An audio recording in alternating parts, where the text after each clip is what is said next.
Well, thank you, and welcome to everybody that's on the webinar today. I see we have almost 60 participants, so a good participation. My name is Barry Coleman. I'm the executive director of AmeriFlax, and we've been around since about the early 2000s promoting the flax industry. Our mission is to increase the sale and use of U.S. grown flax and flax byproducts, and we coordinate research, education, and government programs for flax. We're governed by a six-member board of directors from across the state. You'll see them listed there. I'll show them on a map here to see where they are in the state. We've got Lee Novak from Minot, North Dakota. Mike Axness from Des Lacs, our current president. Mike Osley from the Carrington Research Center in Carrington. Troy Coons from Donnybrook. Roger Gushis from Carrington, and Alexander Kerbers from West Fargo, from the processing side on our board. So those are the board members of AmeriFlax that guide the decisions for our organization. I want to talk a little bit about the flax crop this last year. For 2024, our harvest was down to 90,000 acres. That was down 16% from last year. Now, we had some terrible winds this last year in North Dakota, some of the heaviest winds I've ever experienced in parts of the state, particularly the northern part of the state, but we didn't receive any reports of flax growers losing yield due to these very strong winds that we had. Total production was just over 2 million bushels in 2024, which was down just 4% from last year. So with an average yield of 23 bushels, it resulted in total production not dropping quite as much as the acres did. For the U.S., we had 140,000 acres. The other state where the USDA records acres is in Montana. 50,000 acres of flax were grown in Montana last year. Now, unfortunately, their yields, according to USDA's final production report in January, was only 7 bushels per acre, down from 14 the prior year. So evidently the dry concerns in Montana certainly came through last year, even more so than 2023. Production of flaxseed for the entire U.S. totaled just 2.4 million bushels, which was less than half of what it was probably 5 years ago. So unfortunately, the flax market has shrunk drastically since the heady days several years ago when prices hit $40 a bushel. I'm sure many of you will remember those back in 2021 and 2022.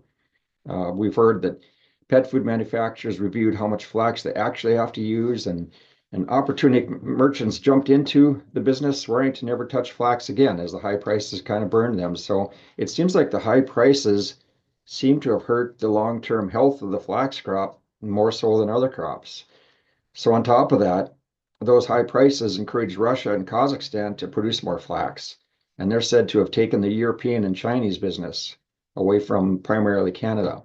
We'll hear from Dr. Frayne Olson, so I don't want to take away from his presentation, but I think he'll probably give us an update on the supply and demand picture. But from what we've heard, supply is down from what it used to be, but so is demand.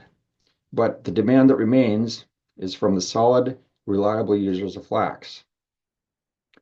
Now, I was at the recent KMOT show in Minot last week, and quite a few growers showed interest in growing flax this year compared to past years, with growers coming by the booth. And so we've heard of several bids for flax, both current bids and new crop bids that seem pretty decent.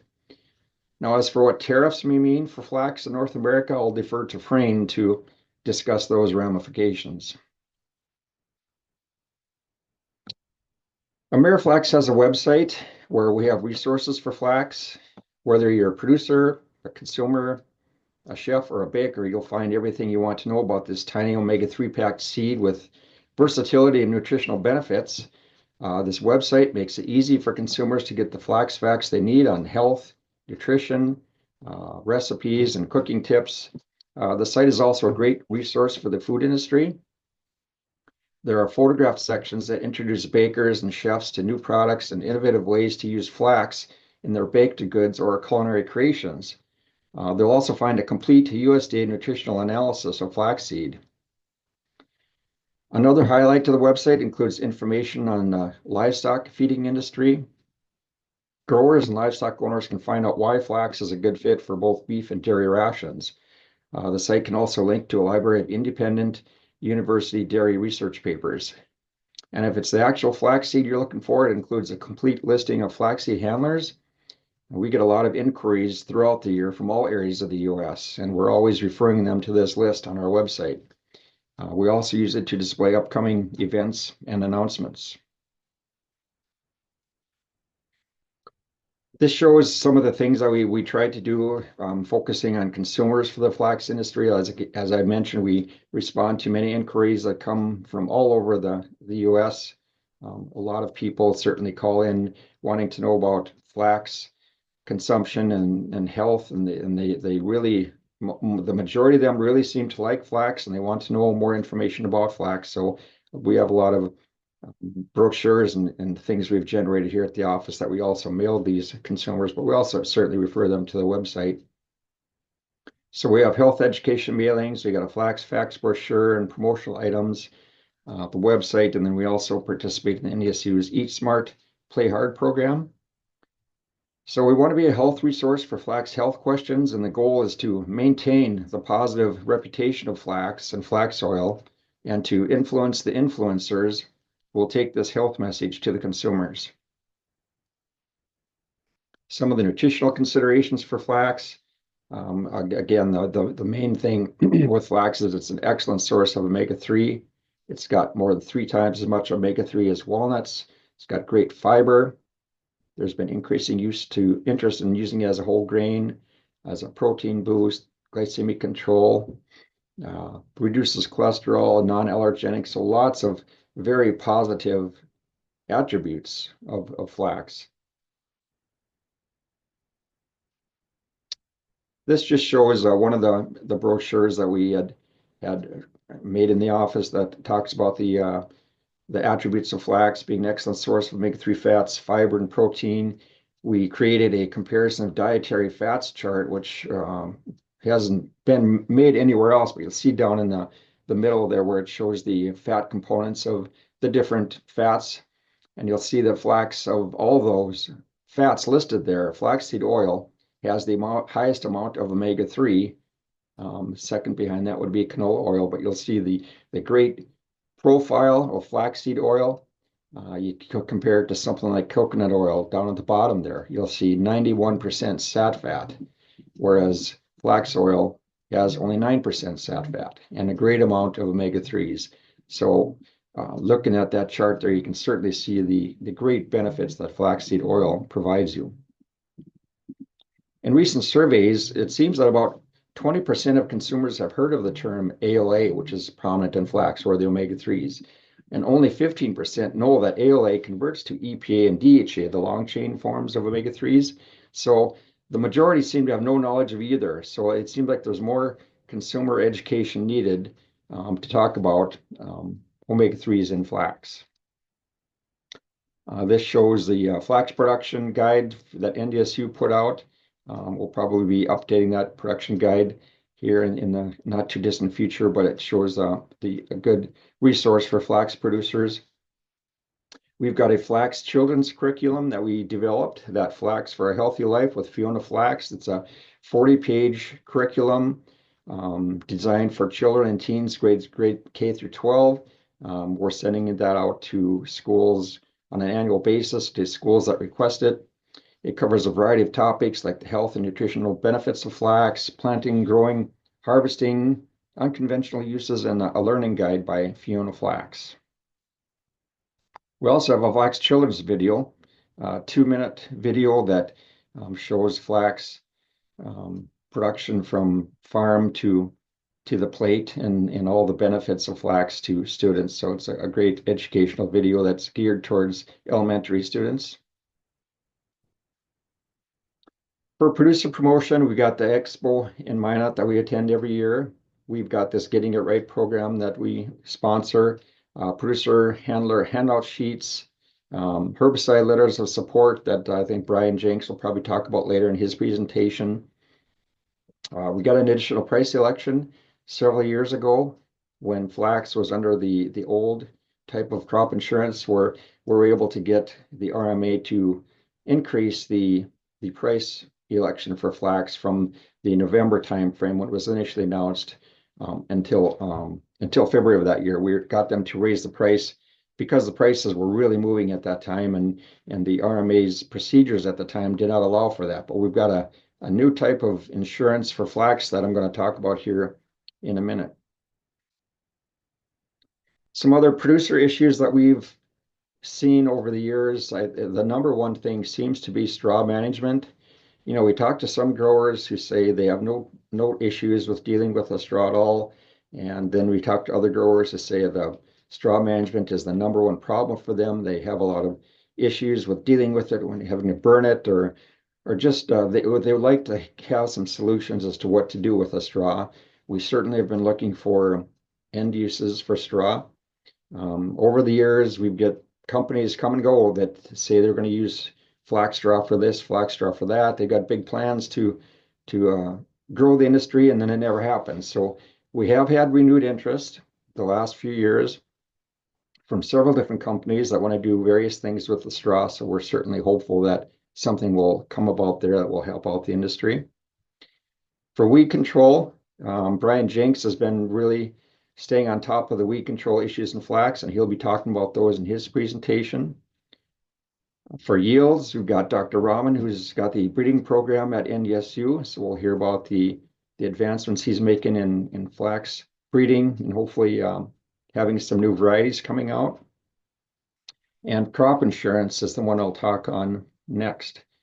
Now, a few years ago, first of all, we've been asking RMA for a revenue protection product for years, and they hadn't provided it. So a couple of years ago, we had proposed that we would develop a product through the RMA's 508H program. It's a program developed by USDA specifically for smaller acreage crops to be able to develop a sound crop insurance product. We intended to develop a concept proposal, present it to the FCIC Board of Directors, and receive development costs upfront to assist financially in bringing the concept to complete development. Watson Associates out of Montana was going to need the help of major buyers of flax to establish a data set of historical and projected future prices for flax, since there's no futures market from which this data could be gathered. So this was projected to be a multi-year process to develop the product. And this last year, we received word from the Billings office of RMA that they're going to offer a revenue protection product for flax, and we're wondering if we would support that. And we were saying, of course we'll support it. We've been asking for it for years. Thank you very much for providing this product. So for the first time, flax producers will now be offered revenue protection starting this year. So we didn't have to develop that revenue product through the 508H. Rather, RMA made the decision to offer it to our industry. We were very thankful to RMA for doing this, since we as an organization have been asking for this for quite some time. So for the revenue protection policy, a producer selects the coverage level between 50 and 85% and has the option to select revenue protection with a harvest price exclusion, or there's also yield protection. If the harvest price option is chosen, RMA will calculate the guaranteed revenue for insurance purposes using the higher of the harvest price or the initial guaranteed projected price. And I know a lot of growers are certainly familiar with the revenue protection product and how it works. The majority take the revenue protection with the harvest price option because it seems to be the one that works out best for most growers. The current APH coverage for flax is now converted to yield protection. For producers who wish to maintain yield coverage, the only difference in coverage is the price guarantee matches the projected price offered for revenue protection, which is going to be established this month, instead of a price election established by the RMA that was always done in November of every year. The replanting payment for flax will be determined by using a projected price instead of a price election, and for yield protection plans, they won't use the price volatility or the harvest price. So with the availability of this revenue product, the terms price election and production guarantee are no longer applicable. Instead, the terms projected price, yield protection guarantee, and revenue protection guarantee are applicable. Since I mentioned there's no futures price for flax, RMA plans to use canola as the reference crop since it was found to have the highest correlation to flax prices. they derived a factor for flax based off of the average canola prices in the last 10 years. Based on this time period, the factor for this year will be 107.46%. So this factor is then multiplied by 56 pounds per bushel, which comes out to 60.18. You'll see that on the next screen here. That number is then taken times the average canola price of the November ICE futures contract during this month. Today was the first day that flax showed up on the Flax Discovery Price page. It's on the RMA website, and it shows a projected price for flax based on the first day of this month of $12.22 a bushel. Now, this is just one day of the month, so the RMA calculated values will not be final until the discovery period has ended at the end of this month and the price is approved by RMA. This will be sometime during the first week of March. For example, if canola was $20 a hundredweight, the flax projected price would be $12 a bushel, whereas a canola price of $25 a hundredweight would equate to a flax price of about $15 a bushel. And the harvest price is going to be set during the month of September in the same manner. So here you see the price as is first listed today, where it shows a projected price of $12.22 per bushel.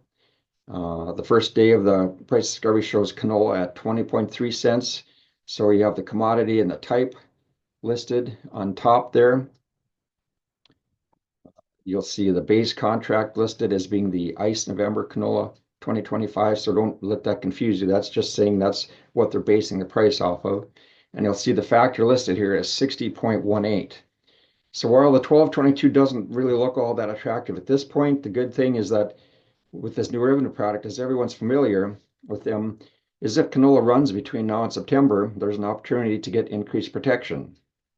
In looking back at the past 20 years of canola price discovery, 60% of the time, the price has increased between spring and harvest. So previously, flax growers didn't have the option to be able to benefit from increased commodity prices. So we certainly think this is one more way we're able to make flax a more competitive crop. This slide here just shows some of the 2025 NDSU crop budgets that came out, and this one is for central North Dakota. The original one shows I believe, a 19 bushel yield and a $10 and something cent price. So it shows a loss for flax in the budget that's out there. But if you plug in, say, 12.22, today's projected price, and our 23 bushel statewide average, you all of a sudden go from a $40 loss to a $30 profit. And if you throw in a 30 bushel average for your farm, you get to $115 profit. And if prices would go up between now and fall, and we get higher than that 12.22, that 115 will be even higher yet. So we certainly think that the flax offers some good opportunities for profit this year. Unfortunately, with the drop in acres we've had the past few years, we've been very limited in the amount of research funding that we can provide. And we're kind of down to our bare basics where we need to support the flax breeding program with Dr. Rahman and the flax variety trials that John Rickerson does throughout the state. And so these are the two programs that we have been able to keep funding. In the past, funded research through NDSU, which sought to identify flax fiber for biocomposites and ag equipment such as sprayers. This research was conducted by the Mechanical Engineering Department through Chad Alvin. AmeriFlax also invested in production research that focused on identified fungicide treatments for flax to reduce the incidence of disease and promote plant health. Planting research that tried to identify the optimal time to plant flax in western North Dakota and the optimal seeding rate, assessing microbe production in flax. We're hopeful with an increase in acres that we'll be able to fund more flax utilization projects that seek to expand the use of flax.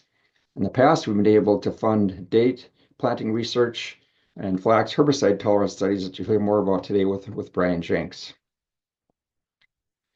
So our priorities are to increase flax acres, develop new higher yielding varieties, get out the word on our new revenue protection product for flax so that we can ensure that flax can compete with other crops that have more favorable insurance options. We hope the flax industry will rebound this year and reach a level that will allow more funding of research into new uses for flax.